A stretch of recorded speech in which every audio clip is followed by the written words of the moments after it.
Hi folks, JP here from the podcast. Just to let you all know that the podcast is sponsored by AB Entertainment, and the AB stands for Mr. Alec Beveridge. It's a DJ and entertainment business. Alex is on Facebook and Instagram, and you can hit him up through the WhatsApp for any bookings on 07845 746 092. And also folks, the podcast has taken on a new partner, and we're partnered by MCM Framing Services and Hoops Memorabilia. If you want any jerseys, or if you've got any memorabilia sitting around you want framed or anything looked after that way, contact John Mullaney, and you can get him at johnmullaney0971@gmail.com, or contact him on his mobile 07835 072 582. And here at the Unrestricted View, we hope you're all enjoying the content, and if you are, please like and subscribe. It's free to do so, and also share amongst your Celtic family as well. Hail, hail from all of us.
Good morning and welcome back along to the Celtic Unrestricted View. It's myself, JP, and joining me this fine Saturday morning, it's a man we've not seen for a wee while. It's a Mr. Paddy McCora. How are we doing, son? Aye, fantastic. Great weekend. So, look forward to the football. Be back tomorrow, amongst other things. But aye, few personal problems not been on through the week. So I'm glad to get back on and get back into things and ready to rock and roll. Hope you're well, my man. Hope everybody's well. I'm brand new, big man. That's okay. You don't need to explain yourself, big guy.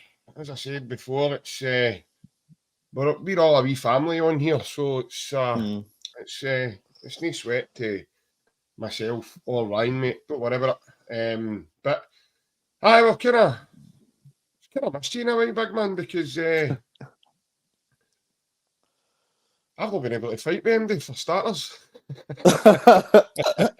They fight today. We're in a good mood today. So happy today. No. Good morning to everybody else that's joining us as well. Hope you're all well on this fine Saturday morning. This is probably the earliest we've been on, like, ever. Forever. Honestly, this is probably the earliest we've ever been on. But the reason we're doing it today is just due to availability, folks. We've just not had any availability prior to today. And obviously we didn't want to not put anything out before the game tomorrow. So that's why myself and Alan have volunteered to get up out of scratch early doors this morning and we come out for Plunger. He says, "Morning, boys." And good man, Mr. John Mullaney. He says, "Morning, John." Morning, lads. Morning, John. Hope you're well, pal. And Plunge is saying, "No, we Malone today." No, mate, he's on a day job today, so he's unavailable to come on and join the lads. So hopefully we'll get back on as a three probably the next couple of weeks. I was going to say I need to say the next couple of weeks because the big man in front of me here he jets off to sunny Tenerife. Is it tomorrow morning? Tomorrow I'll be on the flight this time tomorrow. So Happy days. Wee bit of sunshine. Here to visit wee Webby Sports Sound Aye. over in Tenerife. Are you going to get me chat with him, man? Aye, it sounds like I'll catch up with him maybe one or two times, so hopefully we can get something that's recorded and see how that goes. But aye, it looks like it. We'll need to kind of see the availability, but aye, it's looking promising at present, mate. Yeah, and I want to say a big thanks to Webby, because a couple of times on his own podcast, Webby's Sports Roundup, if anybody wonders what I'm talking about, Webby's over in Tenerife. So, but over the last week or two, Webby has gave this podcast a massive shout out, just due to being in touch. I think he spoke to yourself, Alan, and he's gave us a couple of wee complimentary comments in the on the YouTube community as well. So yeah. So if anybody's looking for a different type of content, head over to Webby's Sports Sound, or Sports Roundup, as he calls it. Yeah, and he seems a nice guy. Big Celtic fan as well, so that's what's so good about that. And Alan, yes, we're a wee bit in charted territory here as well, because normally we're talking about Celtic playing in cup games, and we're normally away from home. But tomorrow we're at home. Aye, we definitely got a very favourable draw, considering who we could have got, and the home party, it's obviously massively important as well. So you're looking at kind of Liverpool, Livingston are kind of free fall just now. They're sitting rock bottom of the league. They can hardly kind of get many points together whatsoever. So it's the perfect game, in my opinion, for us to come back in after the disappointment last weekend. You'd be expecting that we can possibly make a few changes and still win relatively comfortable, you think. There's no disrespect to Livingston, but with the lack of finances they've had over the last few years, it's obviously caught up with them at present. They've done a fantastic job to stay in the league for so long. But it looks like, in my opinion, this season's maybe one too far. I think this will be the season that they maybe drop down the division. So it's definitely a good draw for us. And the home party, it's massively influential for us to get in the next round anyway. Yeah, I think the phrase of, we might be getting them at a good time. I know that's probably a phrase that's used quite a lot. But like you says, Alan, that it's not been a secret, but they've been struggling most of the season now in terms of trying to get any sort of result, because they keep losing almost every game. And their manager, even last year to now, every second press conference he talks about budgets. So he's blaming the money side of things, and instead of actually looking a wee bit closer to his squad. And I get where he's coming from to an extent, mate, in terms of he probably reckons he doesn't have the manpower in order to beat your, like St Johnstone's, Dundee, Ross Counties, and that shows you where they are, mate, in terms of free fall, because if they can't beat these kind of teams, they're always, you're always up against it, which is probably why they find themselves bottom of the table, mate. Aye. Has he ever said anything about the budgets and financial things? I don't know if I've ever heard that before off him. Aye. No, he's obviously, he's done a fair once or twice, I think, mate. Once or twice. Fair credit. He's done a good job. It does look as if kind of they've literally zero budget whatsoever.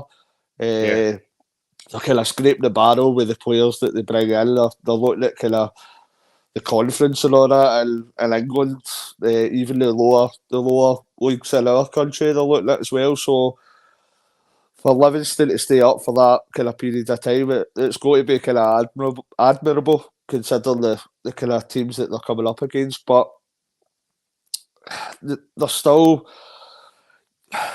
caused us some problems in the past. Maybe not so much recently, but you'll remember a few kind of times that we've went away to the spaghetti ad in it.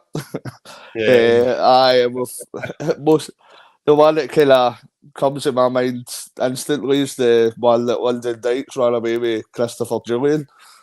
Yeah. That was the ideal. Big Julian got him his move, didn't he, really? Aye.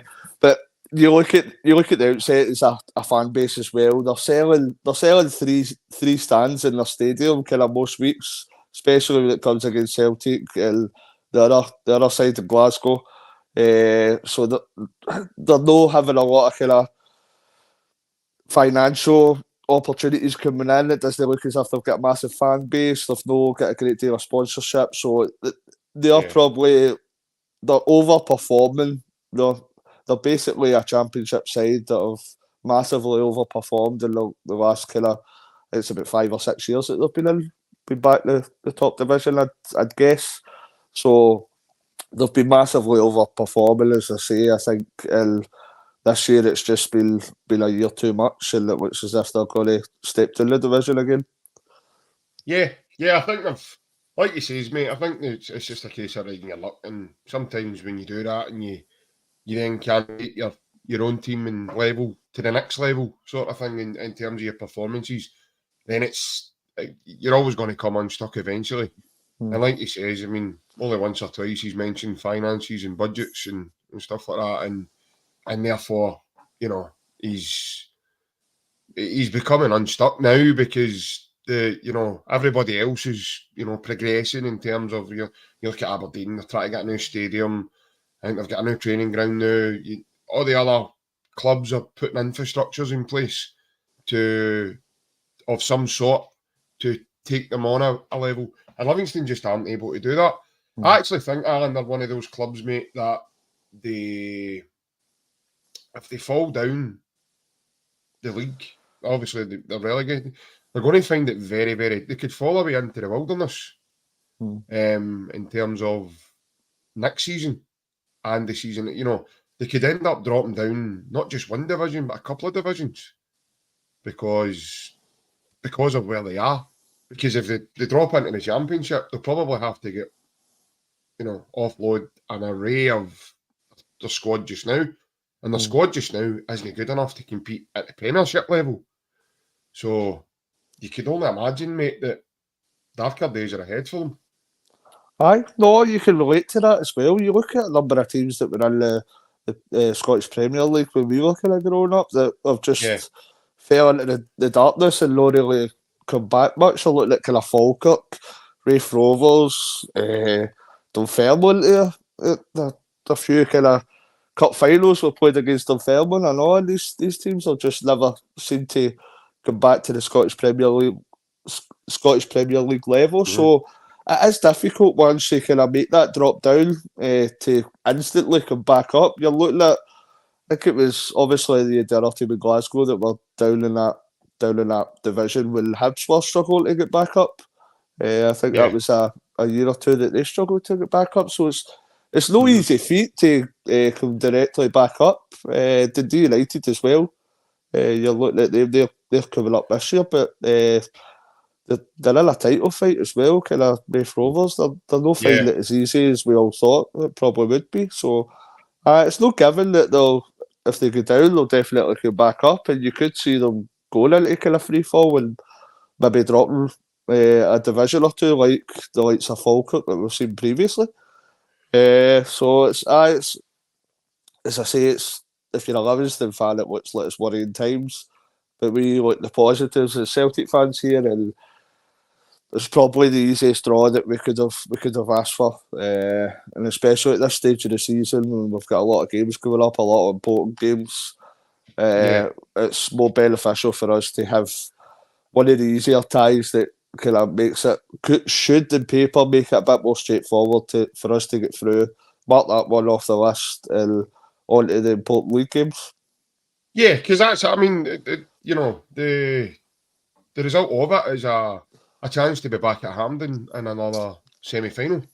So there should be enough motivation in the tie just itself for us to get to the next round. We comment for George Robertson. He said, "Morning, JP and wee Joe Ledley." There you go. There's another one of your many names that you get called on here, mate. The only worry tomorrow is the height of the Livi front two. It's a kind of catch-22 with that one, George, because I'm probably going to quote Bertie Auld here. It's all right having height, but can they play? And that's the, that's the, can they come to Parkhead and play in that sort of arena? Livi don't tend to do very well at Celtic Park. In fact, I've had a few doings over the last couple of seasons at Celtic Park.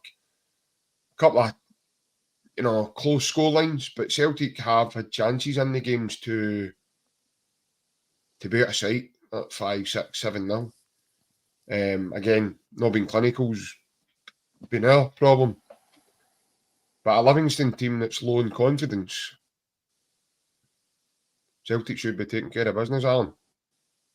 Aye, with the strikers, if we're up to our optimum level, we shouldn't need to worry about the rubbish strikers or striker. They should be sitting in the Celtic penalty box playing club with Joe Hart, know what I mean? Yeah. Aye, everything should be the other end of the park. No, every time it pans out like that, but the way you're looking at this kind of game on paper, the way that we can play, the kind of performance that we can put across, and then you look at the results and the way Livingston are playing on paper, it looks like a kind of a foregone conclusion that we should be winning this game comfortably, and it'd be massively disappointing if we didn't take advantage of this situation. I'd be more concerned about what we're doing going forward. I want kind of that fast flowing kind of tempo football back before we see the game and a half before the Hearts game. You look at that kind of football you'll want to see again, and I think tomorrow will be kind of a perfect opportunity for us to stamp that kind of performance back in the game again. Yeah, I think the pitch is significantly improved as well in terms of its health, because it was looking quite poor. You look at the last Glasgow derby, it turned into a kind of mud heap near the end of the game, and I think there was several comments, from Matt O'Reilly, Callum McGregor, Brendan Rodgers himself, and the last, obviously, the Dundee game, I think the pitch has improved as well, and I think that night, with it being wet and, it allowed Celtic to be slick, because when you look at Livingston's surface, Alan, that's a game changer, and it's a leveller for the other teams to go there and try and play, because it's not a great surface, mate. And in my opinion, mate, those kind of surfaces shouldn't be getting played in top flight Premiership football. But for me, it should be grass, and I think they're going that way, aren't they? Am I right in saying that? There's a vote going on. Well, Kilmarnock are ripping up their pitch in the summer, aren't they? For next season, they need to have a grass pitch now. So there's a vote, seemingly. It was coming about yesterday, this morning, that I read, that they're going to make it, if you're coming into the Scottish Premier League, that has to be a grass park. So obviously we're looking at probably Livingston going down, Kilmarnock are changing it off their own back. Yeah. So there wouldn't be, you couldn't see anybody possible that's going to have the kind of artificial surface. I don't think there's anybody even near the top of the Championship at the present that uses the artificial surface. Yeah. Off the top of my head, you're probably looking at Hamilton, the bit there near the top in it. That's the other one, the Championship, that play with that surface. So it's better for the game. It's like, especially the Livingston one. I know they're similar. They're similar parks with it's a plastic pitch with Livingston and Kilmarnock. But see, when you're watching the Livingston one on the telly, you can it doesn't look real. It looks like a computer game. See how it just doesn't look like grass whatsoever. The level in FIFA when there's it's like a demon takes over the screen and the pitch is all distorted and you're like, what's going on with this pitch, man? That's not a pitch, that's a drawing of a pitch. Somebody invented that on a Sega. I know, Doombury Green. No, it's definitely beneficial if we've got proper grass parks as well. We're trying to make the most of our game in Scotland. We're trying to get kind of investment. We're trying to get TV deals to a better, substantial financial rate. So you can't have that while you're playing on these kind of substandard pitches as well. We need to kind of do everything we can as clubs to improve the level of our game, whether that be the players that are playing, whether that be the youth infrastructure, whether that be the pitches that we're seeing. And we're glad to see that probably we're not going to see a plastic pitch again in the Scottish Premier League by the look at it. So that's definitely a step forward. And even for injuries as well, how many players have you seen kind of get injuries? Like people with kind of that have had previous knee injuries maybe, and they're not able to play in these kind of surfaces because of it. Well, so it's Cameron Carter-Vickers is one of them. so it's definitely a step in the right direction. Getting rid of the plastic pitches, it makes our game as a whole look that more professional, and maybe have a domino effect with the likes of kind of TV deals and financing we can get available. Yeah. Good morning, Mr. Clifford. How are you? I hope you're well, and I hope your day's not started too sluggish for you, pal. He's getting ready for the 10 a.m. show, the 10:30 a.m. He's got a half 10 a.m. show actually.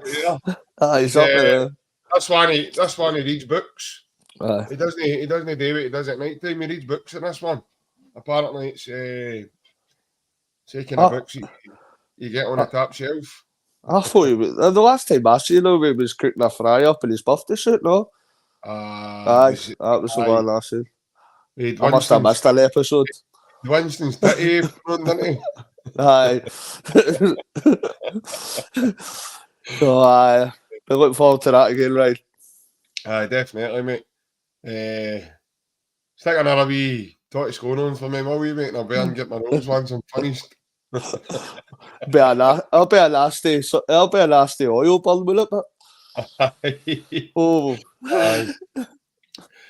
But back on to ourselves. Quick question: who replaces Yang and who starts up top? I think those are most people's questions, because obviously now that we've sold Liel Abada, and we've heard the news that Palma is a major doubt for tomorrow. Who starts the right hand side, Alan? You want the lottery numbers or not? I know. I think if you're looking at it sensibly, you're probably thinking it's going to be cool. And sounds cracking. You're probably thinking that Kuhn will get the opportunity. I know that we've not been massively impressed with what we've seen so far, Nicholas Kuhn. He's still just in the door, so we need to give him more of a chance, to be fair. Yeah. So I would think it probably be Kuhn. The only other option I can see is, does he bring James Forrest in for the cold? That's the only other kind of feasible option I can see at present. Or Vata maybe. Or very cold. Aye. So, what else? Well, John Mulaney is actually just, he's just kind of said, get Vata in there. Aye, I think it probably will be cool, because if Kuhn's obviously waiting for a chance, a prolonged period of games. I know personally I've not been impressed with Kuhn whatsoever, but that is a major confidence blow if Vata's getting in ahead of Kuhn when he's just joined the club and he's looking for that kind of run of games to bed himself into the team. So personally, I think it will be my ding Kuhn. I can see the thinking of Vata, and personally, if it wasn't for Kuhn just joining, I'd probably go with Vata instead of Kuhn at present on form. Mm-hmm. But it's a strange one tomorrow. It depends how strong Brendan wants to go tomorrow. I think there is room there for, especially being at home against bottom of the table Livingston, there is room there for us to make a few kind of changes to the first 11, whether that be kind of Daniel Kelly or Thiago Holm coming in, maybe Ralston coming in at right back, etc. Might go crazy, and Scott Bain might start and go. So there is a number of changes that will be interesting. But we've got one of the games that I think we can make a few changes, whether he will or not, whether he wants to give as close to his start lineup as possible to get that kind of rhythm and continuity into the side. That's probably what I'd go with. But it's going to be interesting to see the start lineup tomorrow, because I don't think anybody will get it spot on, to be fair. No, that's the thing. Listen, I've spoke on here about Nicholas Kuhn more than once now, and I actually feel really sorry for the lad. You know, he's come into such a big club.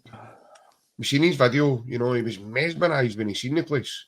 He was like, oh, you could see it, you know, when he signed, and you could see the excitement in him, you know. But I just think it's got to be time with him. I really do. I think this one, it's, you know, I think he might turn out to be a really good player. I've called it with Yang. I said about Yang, I said, you need to give him time, you need to. And then when we all seen about St Johnson not being able to stay on site, he just had a mare that day. That's what you call that in football. He just had an absolute mare. But in the last couple of games, you know, and everybody in their grannies turned their head now, you know, like about Yang, and they're like really happy with the latest contribution to the team. And I just love the way he cycles the ball. We don't have anybody else like that in the team who's so direct. He just wants to run at people, put his body in where he knows he'll be filled. You look at that penalty last week. For me, it's now not a penalty. I've seen it back many times now. I thought it was really soft, but at the time we're all shouting, Alan. You know, that's a penalty. You know, but I think it's time with Nicholas Kuhn. I think this is a carbon copy for me of Yang with Nicholas Kuhn in terms of. I think Nicholas Kuhn is where Yang was at the beginning of the season. You know, still trying to learn everybody, the way of everybody, still trying to learn what's going on and what way he's going to do things. And I've seen wee bits and flashes of him that he looks as if he's got a nice left foot on him. And he passes the ball really well when he just, I think because Alan, he's not been as direct yet, and he's not like taking many players on, and right away he's being judged that, you've not got it, son. But there's more to the game than just, doing that. But I think it's just going to be time with him, mate. I think he deserves a chance. If you look at the contrast between him and Mikey Johnson, just say, Mikey's my life's in a cat at Celtic, mate. And Mikey leaves Celtic, goes to West Brom, and he's turned into Lionel Messi now. That's bizarre, you know. Again, you're looking at that and you're saying to yourself, is Celtic just too big a club for Mikey? Is the expectation levels just too big for him? But you've got to remember as well, you go back to Yang and Nicholas Kuhn, these lads are only young. They're only young boys. They're only young lads. They're 20, I think they're 20 and 21 or 23. Is it Kuhn's 23? Right, Yang's only about 24. Is he 24? I think he is. No, it's either 23 or 24. So we're still we're nowhere near the kind of panic stages with Nicholas Kuhn yet in terms of writing the lad off. But I've heard fans writing him off just because he's maybe not come in and scored a specky, or he scored against Aberdeen though, and a 1-1 draw. So, as I say, it's but has he had a lot of game time? I'm not so sure, mate. I agree that players need time, but the issue is we've not got the luxury of time, mate. The club that was with Celtic, I get that. It seems these players were brought in as kind of backup, and we're getting the time to kind of flourish, and we're getting the time to get a wee bit of game time here and there. We know their prospects. Then we'd all be happy in that situation. But these guys are getting brought in and being thrown into the firing line straight away. They're right into the starting lineup because we're buying them as starting 11 players, and that's where I think it's unacceptable. But I don't blame the players at the end of the day. They're only doing the kind of best that they can. but obviously there's been departures in the kind of transfer team, recruitment team as such. And that's why you're looking at it like that there. We're bringing in players that aren't ready to start at present, and we're relying on them to put in kind of starting level performances, which at present is beyond them. They could turn into good players, but you're looking at these guys like Yang and Kul. We're putting massive kind of pressure on them because we're needing them to perform kind of week in, week out, so that we get the victories necessary to get the trophy haul that we desire. But they're not quite up to that level at the minute. They could reach that level, but the problem is that we are, as a club and as a recruitment team, we've brought these players in probably knowing that they're not quite up to that level to come in straight away, but we're bringing them in to go in straight away. And I think that's where a lot of the fans' frustrations are coming, that they're saying that they're not good enough, because they may well be good enough in future, but at present, in my opinion, they're not good enough, and that's why we're seeing us behind in the league at present. But we need to get behind them. We've not got any other options. Yeah, no, 100%. So we need to kind of back them. We need to do the best with what we've got. Yeah. We're all, me, yourself, me and Ryan have all said that we believe that Brendan's an elite level manager, and these next number of games is where that Brendan has to get the absolute optimum and maximum out of these players that he's got to work with. That's all he's got to work with. So he needs to earn his wages. He's the highest paid manager in Scottish football history, and we need to see a return for that. We know he's maybe not been dealt the best hand in the world with regards to the players coming in. But he needs to kind of knuckle down and get goal with us and make sure that we get the points and wins necessary to get the 2 trophies back home. Yeah, no, 100%. I think you're spot on in terms of Brendan as well, being an elite level manager, because I've said it before, if we'd a lesser type manager in charge, I don't think we come through the bad spell we've come through without being a lot further behind. You know, I think there's games in there. You know, the one we nicked at Hibs, we nicked the Motherwell one. I think the games you draw or you lose, that all comes from an elite mindset, mate. And Callum McGregor's only one guy as well, and he's only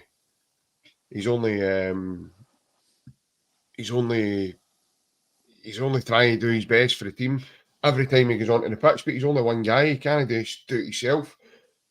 I think a lot of the players, I think this season you've seen a big step up in Joe Hart in terms of his leadership and the way that he's doing things. And now that he's announced he's moving on to pastures new and retiring at the end of the season, I think he's trying a bit harder now. In the last couple of games, you see him, you know, he's dead aggressive the way he plays. He's coming out, he's punching balls, he's shouting a lot more. He's, you know, shouting at opposite players. Look at that man, he was Shankland, he was noising him up for no taking the penalty and stuff like that.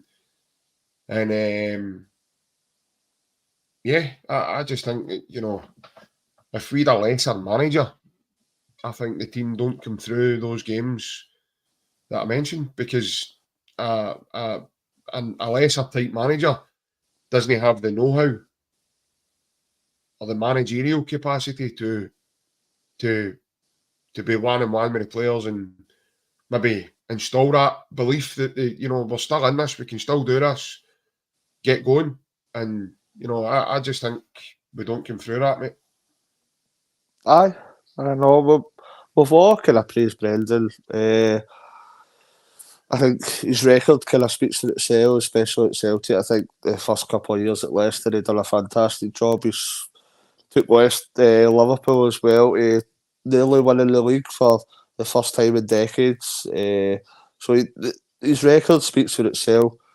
I think we need to see the best of that record this year. Yeah. We need to make sure that it comes out. And I think you're touching on kind of guys like Joe Hart. with it, their kind of leadership. I think that they're probably feeling, see guys like McGregor, Joe Hart, maybe Carter Vickers, etc.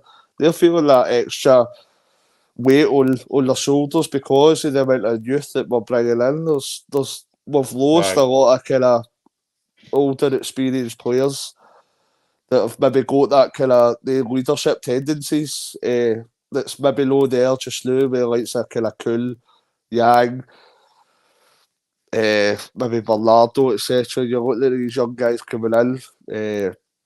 So maybe Hart, Carter Vickers and McGregor, they're taking more of a weight on their shoulders to push forward the leadership and kind of take control of the leadership with regards to the first 11. So I think that's what we're crying out for in January. It's been a goal, but we're looking for that kind of that leadership and that kind of experience. Maybe kind of an older head coming into the first 11. Because we can't continue with just buying younger players. I think we know that. So we need all our kind of leaders to step up and kind of take these younger guys under their wing and make sure we get through the rest of the season, because a lot of these guys have been there and done it and know what it takes. So we're hoping that these guys can kind of come to the fore and make sure we get the wins necessary. Mm-hmm. And tomorrow, mate, who obviously, for yourself, who starts up front? Because obviously Adam, he does, in my opinion, he's done well. He's done really well considering he was doomed to fail straight away. He was being called a dud and things like that, and his return of goals has been fairly decent for the games that he's played as well, and he's affected every game he's played in as such, minus Sunday, because obviously Sunday, I've said I don't think last Sunday's a fair representation to analyse the game, because ineffective the game was sort of took away from us as well and made a lot harder and gave us a mountain to climb. But if you look at the game back, like he did himself, he did pull off a couple of really good saves from Xander Clark in the game. So for me, Adam, he does done very, very well. And I know there's been a few comments about, I think George Robertson, he was saying something about Brendan not being able to get Kyogo into the team. I just think Kyogo's, that happens to every striker, you know, he's just had a dip in form this season, and you see that with his overall play. But for me, Alan, I think it goes a wee bit deeper than that. I think Kyogo's got an injury, and I think he's been playing with his injury. Yeah, his shoulder, I think there's something really wrong. Brendan spoke about the fact that he needs an operation. That's about 2 or 3 times now Brendan's mentioned it. And because we're in we're now in the midst of a title race, Kyogo obviously doesn't want to go and get that operation. So I think that has massively affected Kyogo's game in terms of season. Obviously, he still showed a lot of flashes. You look at the last Glasgow derby, his finish was explicit. But I think it's fair to say that Kyogo's not a striker on form. And I think Adam Ida gives us a physicality, mate, that we've been lacking maybe since Giakoumakis. He puts the fear into defenders, and he's big, he's strong, so as I say, I think it's one of those ones, mate, that, does he go with Ida, or does he bring Kyogo, or does he find a way to possibly bring the two of them? I'd go with Kyogo. I think he needs that kind of confidence, and I think his form's dipped slightly. You've not seen the goal score that we've seen in the last couple of years, but he's by far and away the best striker that we've got at the club, and the best striker in Scotland. When he's on his game by a mile, he's the best striker in Scotland. We've seen what he's capable of. We've seen some of the goals he scored, especially against the other club in Glasgow. Outstanding goals, important goals, and he always seems to pop up with them. So I think tomorrow, personally for me, that would be the perfect opportunity for Kyogo to maybe get some of that confidence back, maybe get a couple of goals against Livingston. You'd be expecting us to win comfortably. So I would like to see Kyogo back in, because when it comes to potential quality, I think Kyogo's head and shoulders above anything else we've got at the club, including Ida. When he's on the top of his game, he's frightening. And I think for us to have the rest of the season to a top level, we need to get Kyogo up to that level that we know he's capable of. Yeah, I think that's a fair argument, to be fair. Obviously, you know, like I have says, Adam Eder is in a wee bit of form, so I think Kyogo, you know, he's one of those players that I think George Robertson's comments here about, you know, the wingers not being able to give him service, and he is obviously short of goals this season in terms of where he was last season, but last season, not just Kyogo, but there's been a total drop off on the side, and again that's down to a lot of chopping and changing, and you know, a mixture of injuries and new players coming in and try to bed in and learn a new way and learn a changing manager for starters, with the same attacking principles, but play the game night and day differently for one another. One's more a possession based, try and play with tempo and try and play at speed. The other one's just gung ho 3D type football. So I think there's been numerous reasons as to why you look at the inconsistencies we've had this season. We've not been able to get Leah Labada into the team properly, and then when he did come back from his injury, his head was all over the place because of what's happening in his country, and now he's away. So we've had a lot of chopping and changing this season. I think it's a fair argument you put for Kyogo in terms of, you know,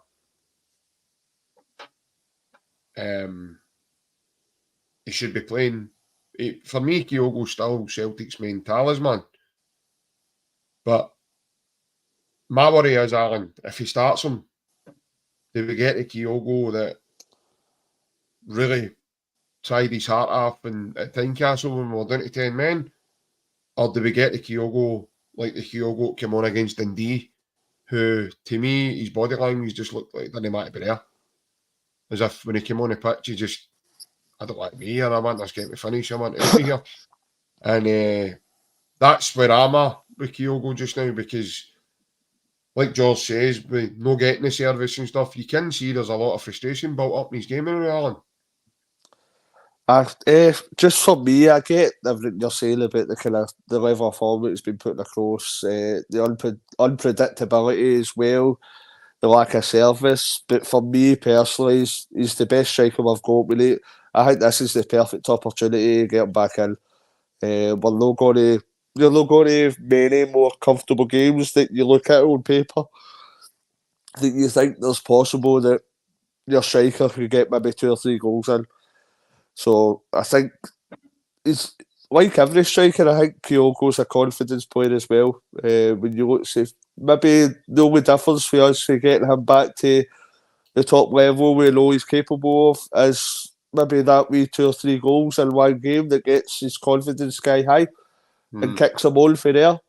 I know the way that kind of Brendan plays compared to the football we played under Ange is different.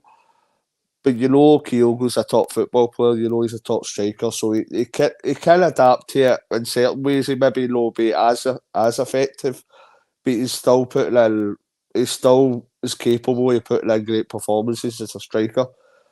So it's just my opinion. It'll probably be either. Probably we're talking about Ida and Kyogo. It'll probably be my goal that starts tomorrow. Not us.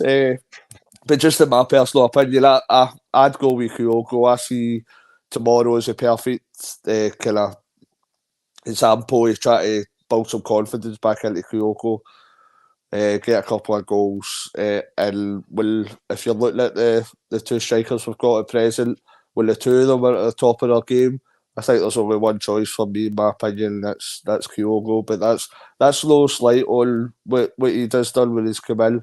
I just think Kyogo's at that top level that he's the best striker in the country, and we need to get that best striker in the country on form for for this end of the season that we've got coming up.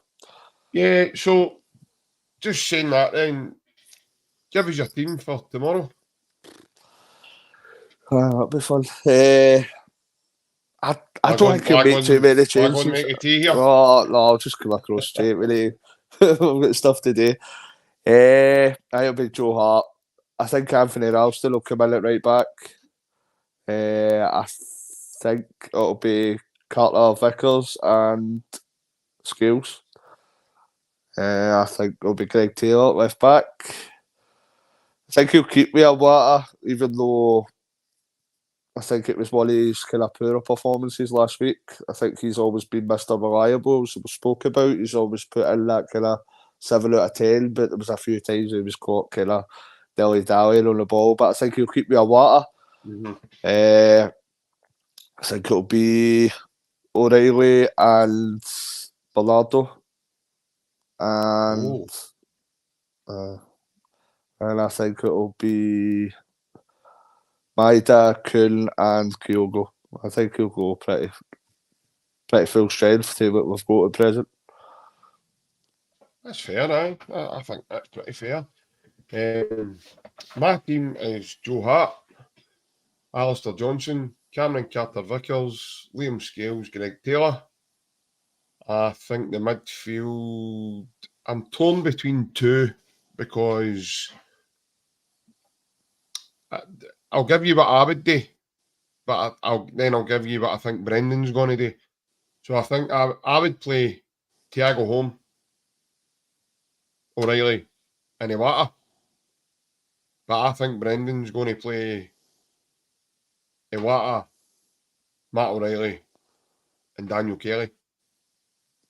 I think he'll start Daniel Kelly. I think he has full belief in Daniel Kelly we've seen a right good bit of Daniel Kelly over the last couple of games as well. And just for that fact alone leads me to think that he'll maybe play Daniel Kelly. Although I might be surprised and he might play Bernardo. Because again, I think he needs games as well. Bernardo looks like the type of player, once he starts playing consecutively, that's when you see the form on him. Like if he comes out of the team and spends maybe 2-3 games out of the team as a sub as a finisher, should I say, then I think that's when you see Bernardo starting to, go back to the kind of lackadaisicalness we saw him at the beginning of the season. But I think he'll start Daniel Kelly. I think the wingers will be Nicholas Kuhn, Maeda, and I'm probably going to disappoint a lot of people here. I think he'll start with Adam Ida. I think Kyogo will be on the bench. Could be. Although I wouldn't, because like I've said here,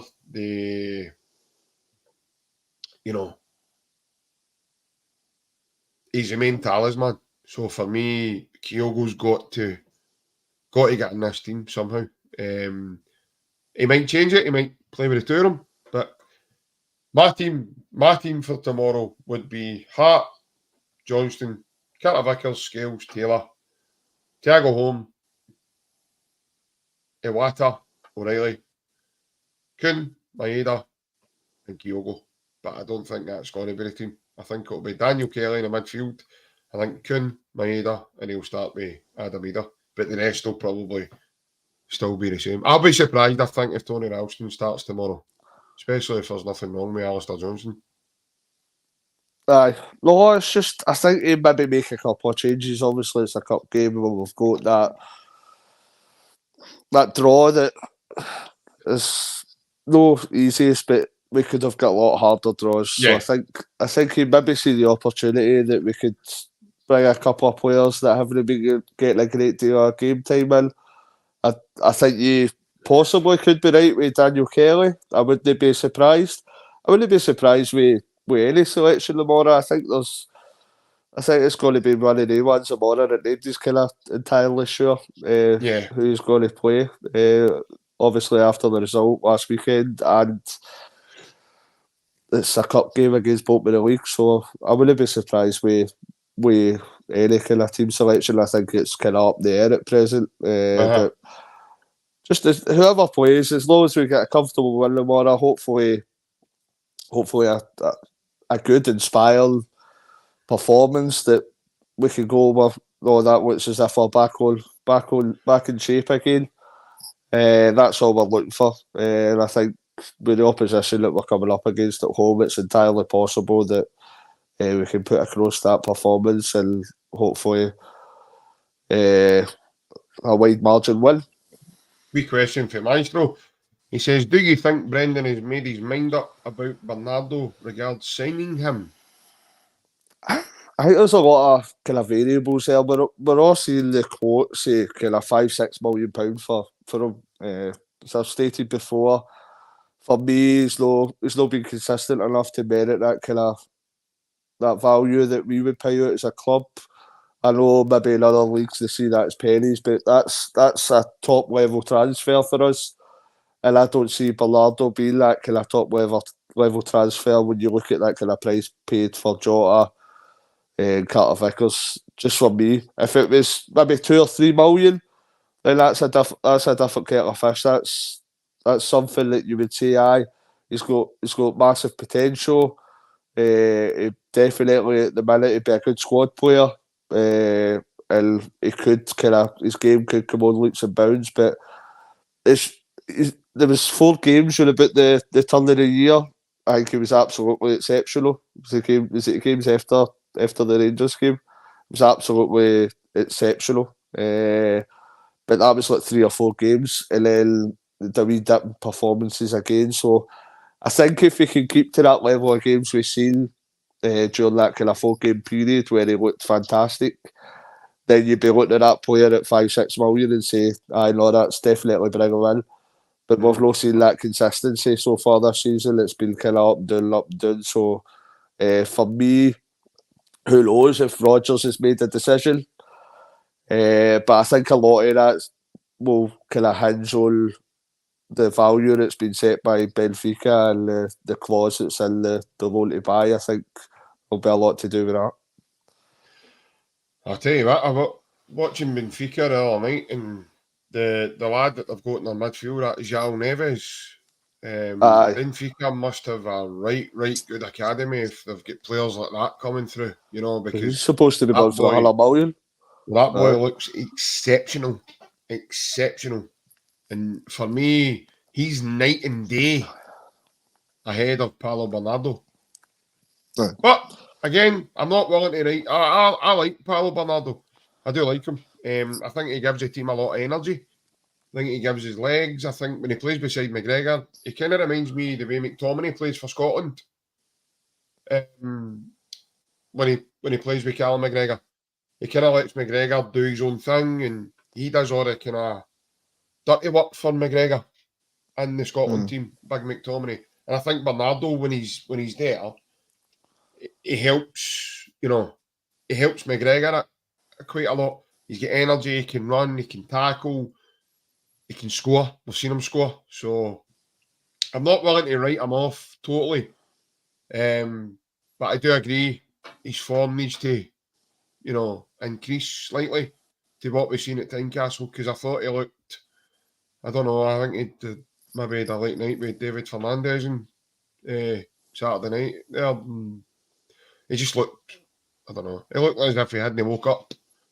And he was a wee bit lacklustre the way he played. But again, our backs were to the wall at that point, and, it was an uphill struggle. So I don't think there was many pass marks on Sunday as a collective.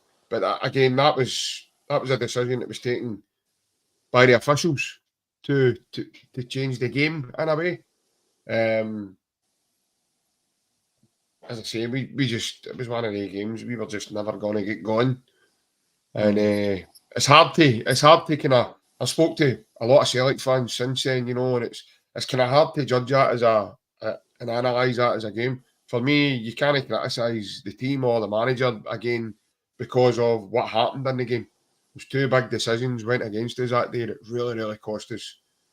And I'll be interested to see what VAR's what VAR's all about tomorrow, because first and foremost, I wonder who's on it, and then what kind of feeling are they going to have walking in knowing that there's been a boiling point just a week ago. Aye. Hopefully tomorrow, as I say, the opposition we're up against, we don't need to worry about VAR for at least 1 week, you know what I mean? That's what I hope, that we kind of take that out the hands of VAR. Aye, but it'll be interesting to see. But I'd like to see us kind of put in performances that's what we're talking about.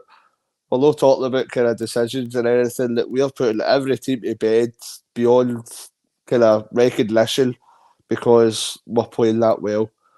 Obviously, we've got a lot of kind of issues about what happened last week, but I want to see us kind of playing back to what we're capable of, and I'm hoping that starts tomorrow. I just hope that Bernabe's leaving party wasn't too heavy on the players.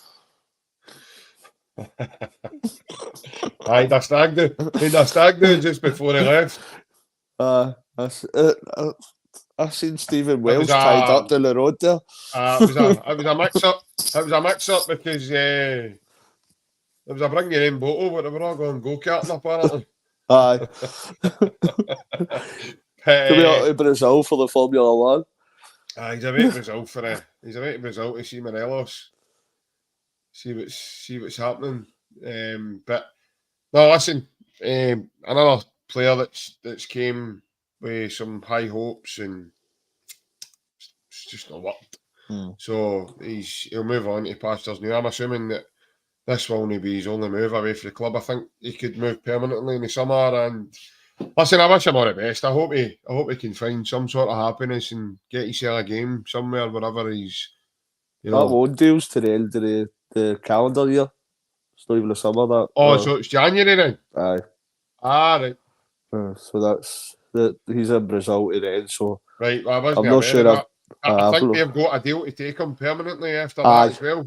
I'm not entirely sure of the details, but I was sure that I read that it's until the end of the calendar year. That's the one deal. Right. Okay. See, I don't follow Brazilian football, so I'm not too sure how it worked, but there wasn't a lot. I noticed as well, Alan, there wasn't a lot put out in terms of social media for Abada's departure or Bernabe's move either. It's all very quiet from Celtic. I think Celtic on the website put out a statement, but they never done it. And when Abada departed, nothing went onto Twitter or there was nothing put on social media. So maybe that was Mark Lawwell's actual job. Maybe that's how. Maybe he was a guy on the social media. He's not there now, so he had to be doing something. So maybe it's not there. Him and Joe Dunnigan's away now, so they're planting roses now. They're in the B&Q Garden Centre with Alan McCoy starting, aren't they? Aye. Sitting making gnome shapes out of soil. It's daffodil season. But no, listen, I wish you two boys all the best. But again, big man, cheers for coming on this morning and having a wee chat with us. And it's good to get a wee chat about Celtic always. Thank you very much for everybody that's joined in. And thank you very much for everybody that's subscribed to the podcast as well.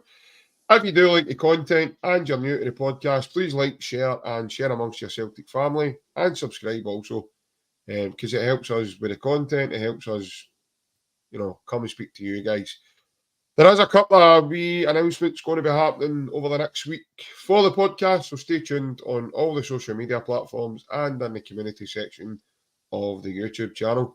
But for myself and Alan, it's if you're going to a game tomorrow, please enjoy.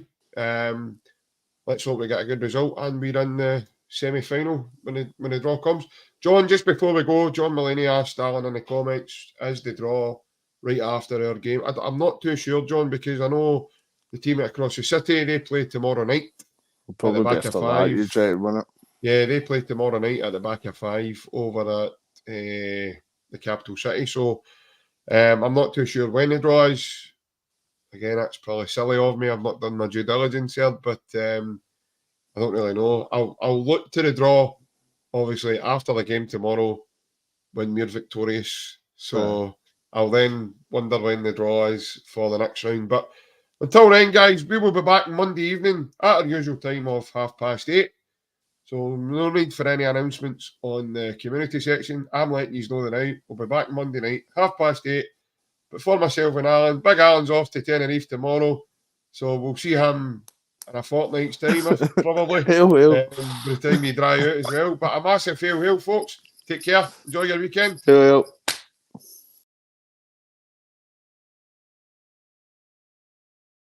Hi folks, JP here from the podcast.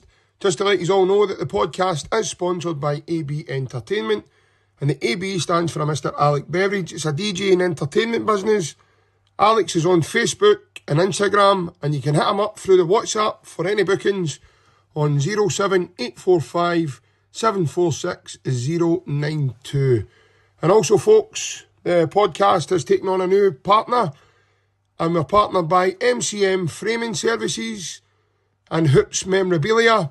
If you want any jerseys, or if you've got any memorabilia sitting around you want framed or anything looked after that way, contact John Mullaney, and you can get him at johnmullaney0971@gmail.com, or contact him on his mobile 07835 072 582. And here at the Unrestricted View, we hope you're all enjoying the content, and if you are, please like and subscribe. It's free to do so, and also share amongst your Celtic family as well. Hail from all of us.